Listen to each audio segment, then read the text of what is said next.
Aujourd'hui, je vais te montrer comment réussir le L-sit. Cette figure qui requiert un bon gainage abdominal, tu peux l'apprendre assez rapidement. Il y a plusieurs façons de faire, notamment suspendu à une barre, sur barre parallèle ou à même le sol. Pour tenir un L-sit, il y a plusieurs prérequis à avoir. Déjà, le gainage, ça va permettre de renforcer ta sangle abdominale, ce qui va être indispensable pour réussir cette figure.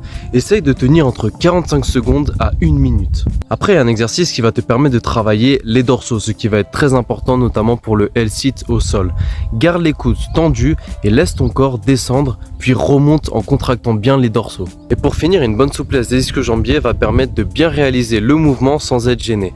Pour ça, il faut faire des étirements que tu dois tenir environ 30 secondes et les répéter 2 à 3 fois. Pense à bien garder le genou tendu pour étirer un maximum. Une fois que tu maîtrises ces exercices, tu seras fin prêt à réussir le L-sit et on va voir étape par étape comment faire. On va commencer par apprendre la figure suspendue à une barre, ce qui va être plus facile que sur barre parallèle ou au sol, car on n'a pas la force de pousser à faire, donc on va venir fléchir les hanches à 90 degrés et plier les genoux. Et en fait, l'objectif, ça va être de tenir le plus longtemps possible jusqu'à atteindre les 20 à 30 secondes. Une fois que tu maîtrises cela, tu vas pouvoir passer à l'étape suivante qui consiste à lever les genoux encore plus haut pour atteindre un angle environ de 45 degrés et pareil, il va falloir tenir entre 20 à 30 secondes.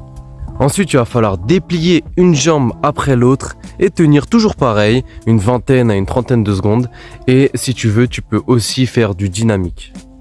La prochaine étape va consister à partir jambes pliées puis petit à petit à tendre les genoux pour arriver au L-sit. Et ensuite, tu auras réussi ton L-sit sur la barre.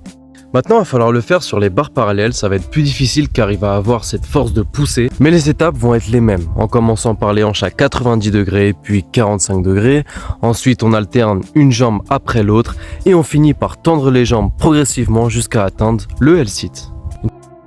Une fois que tu maîtrises ça, tu auras du coup le L-sit suspendu à une barre, le L-sit au niveau des barres parallèles et on va passer à la configuration la plus difficile, c'est-à-dire le L-sit à même le sol.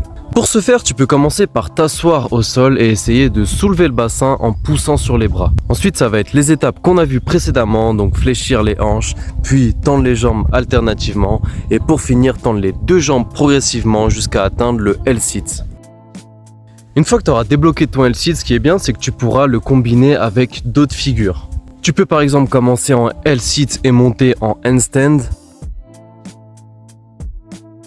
Tu peux aussi faire des tractions en L-sit, des dips en L-sit, des muscle-up et même faire un L-sit avec l'aide d'un bras.